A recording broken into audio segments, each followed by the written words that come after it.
keynote guests. For the sake of time, Dr. Gramenos Mastroianni will not be joining here, but he will send a video. So we have a video of him that we will show later. And also His Excellency Adonis Georgatis will join later because he has some institutional commitments. So I'm honored to give the floor to Dr. Phoebe Kounduri, professor in economics at Athens University, and is also president of AERE and chair of SDSN Global Climate Hub and co-chair of the SDSN Europe. It's an honor, a pleasure. The floor is yours. Can I have the change of slider? I'm very happy to be here. Thank you very much for inviting me. The topic of the conference is truly important, and we need to understand how we can transform the world towards One Health. Let me quickly say that my team is a team that is working on the science policy interface of the transformation towards sustainability. And it's a team that has a very solid, multidisciplinary, interdisciplinary systems approach. And I think this is the approach we need to engage with in order to manage the multi-crisis away from multi-crisis towards sustainability. So if I had to change the slides, I would do what? Okay, so until we get the slides right, let me also say, in addition to what my good friend Dr. Gremlis said, we have another very vivid crisis. Of course, it's the destabilization of climate. Of course, it's the biodiversity collapse. Of course, it's the population crisis. So how can I have the keyboard? Sure. That will be fine. Yeah. No, don't worry. I can manage from here. Okay. No, yeah, I can manage. Okay, of course we have the population crisis. Of course we have the inequality crisis between the global north and the global south, but there is also a very difficult economic crisis. We have slow growth, very small percentages of growth. We have inflationary pressures. We have shrinking fiscal spaces in all countries, both the global north and the global south. And we have 1/3 of the countries at default. This means that governments do not have the space, the fiscal space, to invest. And in order to get away from the climate crisis, the biodiversity crisis, the health crisis, the population crisis, we need investments, and we need financing for these investments. In 2015, we transformed the Millennium Goals into UN Agenda 2030. And we decided that this is our manual from escaping the multi-crisis. And it is indeed a very science-based, systems-based, interdisciplinary, intradisciplinary, meaning co-designing with the stakeholders, holistic framework that if we understand it, and if we transpose it into policy, and if these policies are implemented, then we can really escape the multi-crisis. So the challenge is not that we don't know what to do. The challenge is not that we don't have the scientific capacity to do it. The challenge focuses on the ability to transpose the scientific capacity into implementable pathways and get everybody on board, engage all stakeholders in order to really implement the SDGs. Now, this is the Alliance of Excellence for Research and Innovation on IFORIA. This is my team, which works in 120 countries around 6 continents on both the research and innovation projects with massive competitive research funding.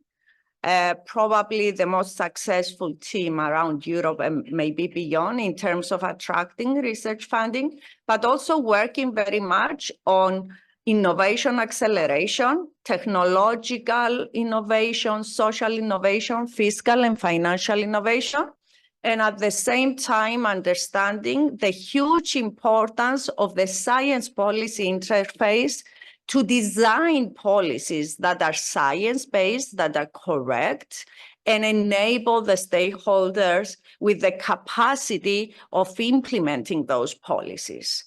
And within that, we have a lot of work with the UN Sustainable Development Solutions Network. I co-chair the European Hub and I chair the Global Climate Hub, and I'm going to come back to that.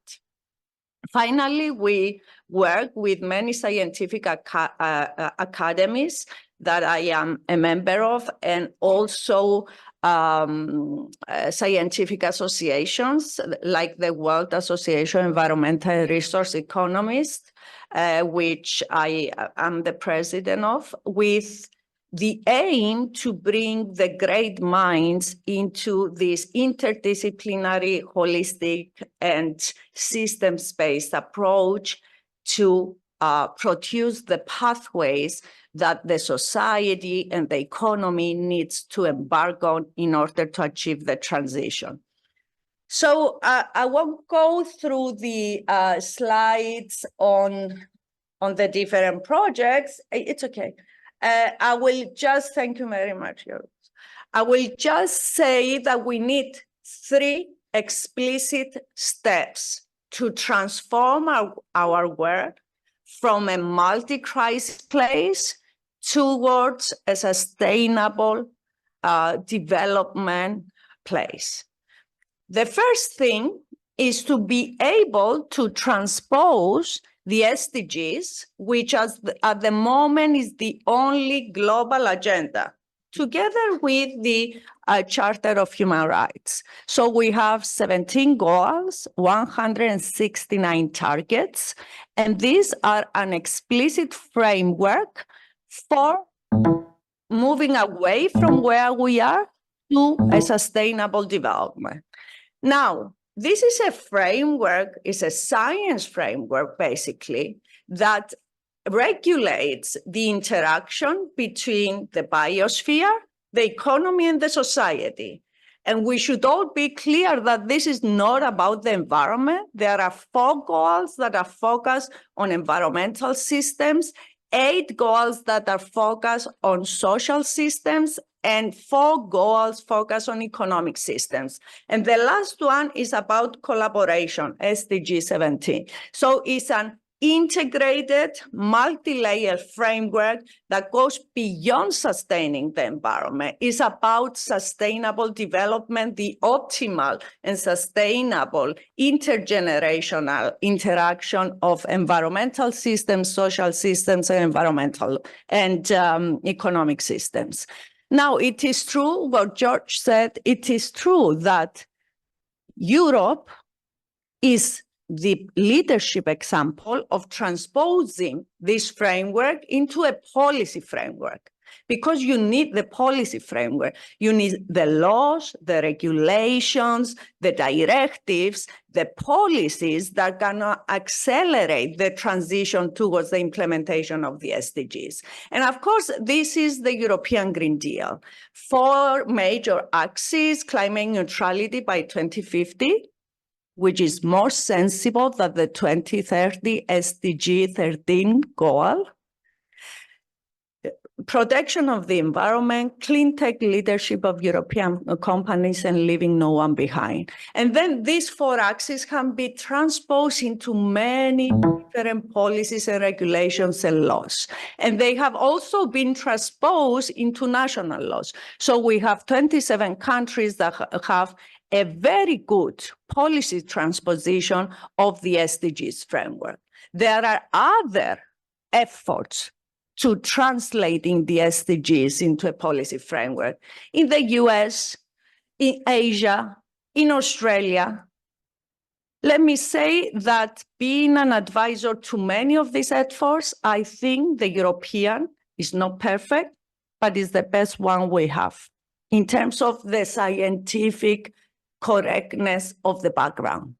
I'm not going to go through the different laws and regulations. These are a very high-level description of the laws and regulations. I'm just going to say that they are there and they set our target, where we want to go. So first, we know where we want to go. The second point is to know where we are. The Sustainable Development Solutions Network every year issues a report which includes the performance of each and every country in the world against the 17 SDGs and against the 169 targets, using about 250 to 300 KPIs. This is an attempt of SDSN Global to give you a precise understanding of where you are. Because in order to design the pathways of change, you need to know where you are and where you want to go.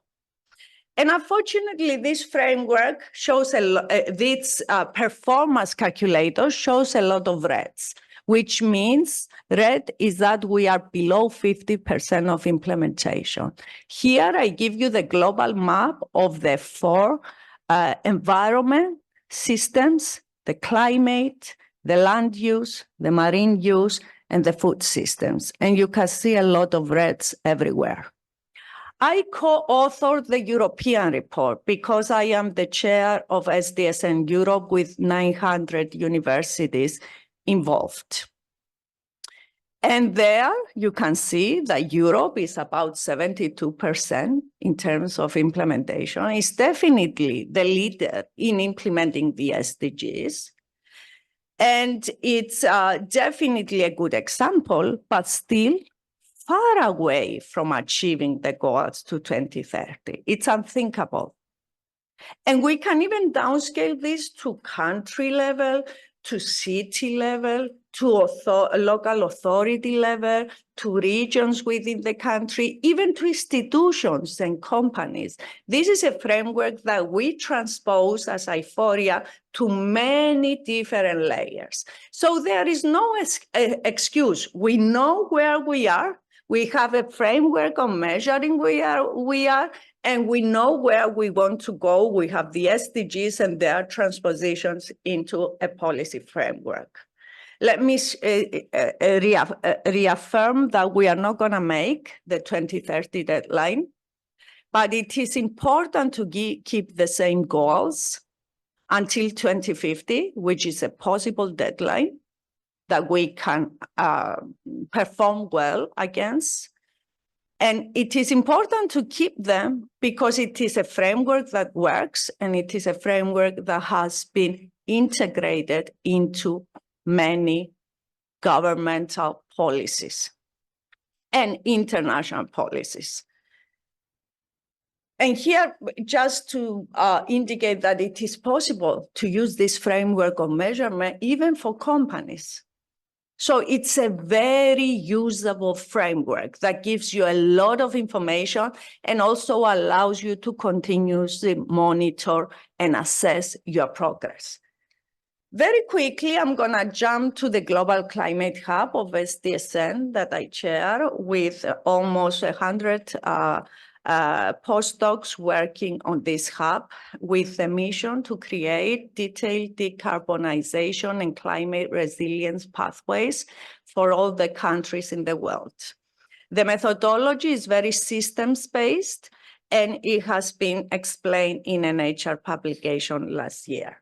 So the Global Climate Hub is a multi-layer hub with 3 different layers. The first is the interdisciplinary mathematical modeling that allows the application of climate downscaling, energy decarbonization pathways, transport pathways, decarbonization and resilience pathways, same pathways for the land use system, the marine use system, the health system, the innovation system, and then all these mathematical models integrated into socioeconomic models to give you the ways to finance the transition and the ways to protect for those that are vulnerable to this transition. So it's a interdisciplinary mathematical modeling layer that derives pathways to climate neutrality and climate resilience with a very integrated systems approach. No such approach has ever been developed or implemented. And we think it is important to be implemented in this way because it has to be very interdisciplinary and integrate all systems. And here health is one big element, the health of humans having to do with both mental and physical health and the effects of extreme weather conditions deriving from climate change and also biodiversity collapse.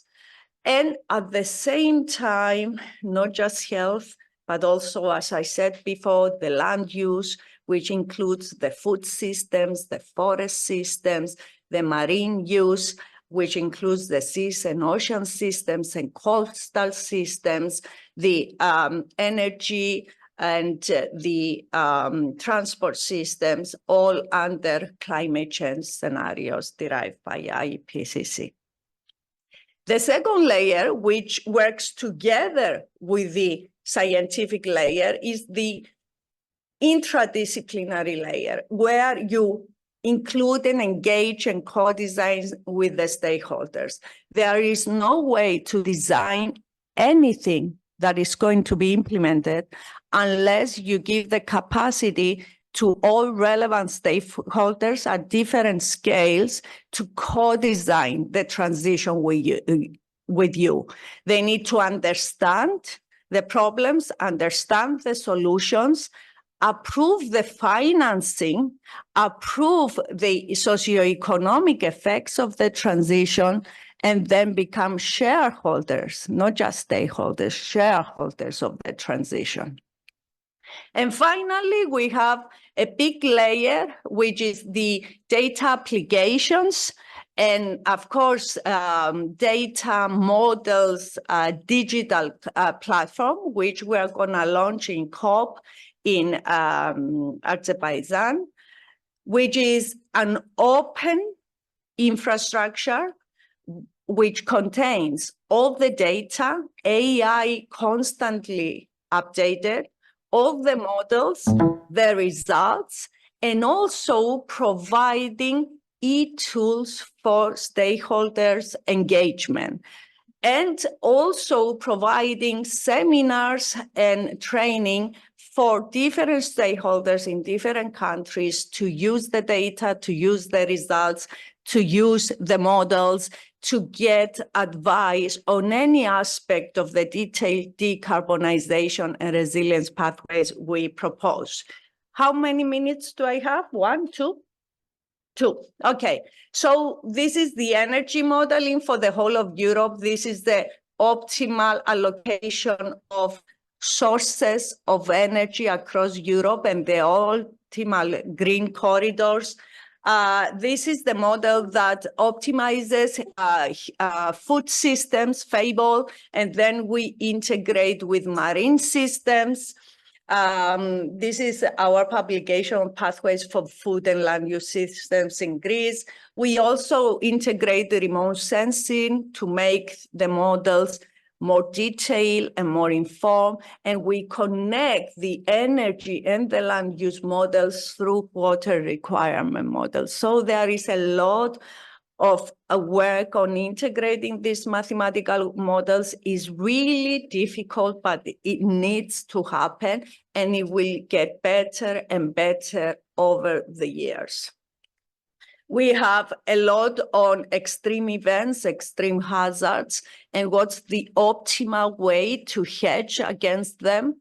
What resilience means in terms of managing ecosystems that are hotspots of extreme weather events, marine models, shipping models, integrated in the oceans and seas models, and integrated with land use models at the interaction of the coast. And of course, a lot of innovation. We have three big accelerators currently incubating about 300 startups and spin-offs. And we also work with UNFCCC Innovation Hub in upscaling our work globally.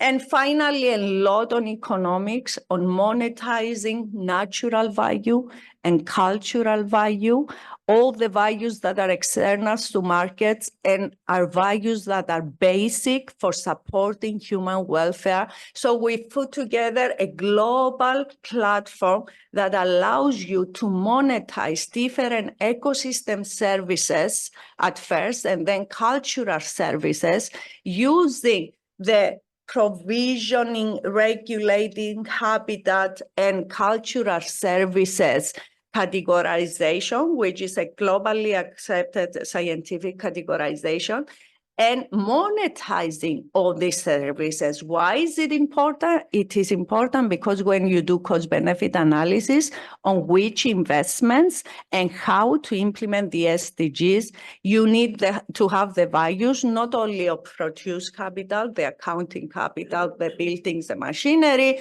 not only of human capital, but also of natural capital. And when you do that, then you have a really holistic understanding of what is the values, the cost and benefits of different alternative interventions. And finally, it is important that you get the financing for what you do in order to implement. I am an advisor in G20, and one basic issue today is how we can restructure the global financial architecture in order to get the financial resources streamlined, not only to the global north, but also to the global south. It is important to have an SDG stimulus in the global south with low interest rates, with long-run projects. And in order to achieve this, you need to de-risk the needed investments in the global south, and you can do that only with public-private partnerships.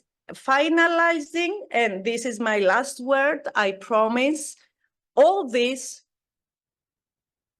you can design. We have the science and the technology and the fiscal and financial instruments to design this. However, to implement, you need the capacity of the stakeholders.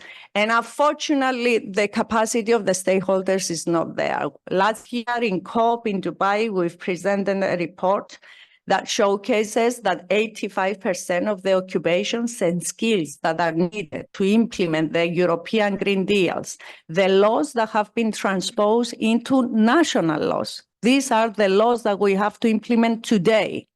85% of what is needed in terms of skills and occupations is not yet in the labor market. So we need a big wave of investment on education, upskilling, and reskilling. Thank you very much.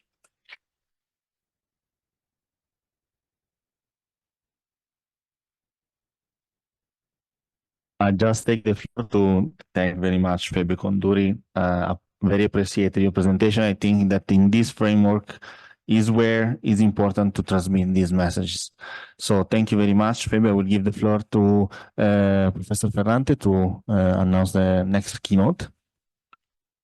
Thank you, Feb. Very, very interesting presentation, and you have presented crucial remarks and terms for this One Health resilience and growing. So I will present Anthony Skolimenakis, Technical Officer, Climate Change and Health at WHO Headquarters. Thank you, Anthony, and the floor is yours. Thank you, Chair. I would like also to thank the organizers and the distinguished participants for giving us the opportunity to present the work that we are promoting at WHO. So I'm speaking on behalf of our team, which is the Climate Change and Health team at WHO HQ. And I will say a few words on why climate change and health is really a priority for WHO, considering, of course, all those important remarks that we've already heard by the chairs, by Mr. Kremlis and Dr. Kounduri. So I don't know if we can project some slides or...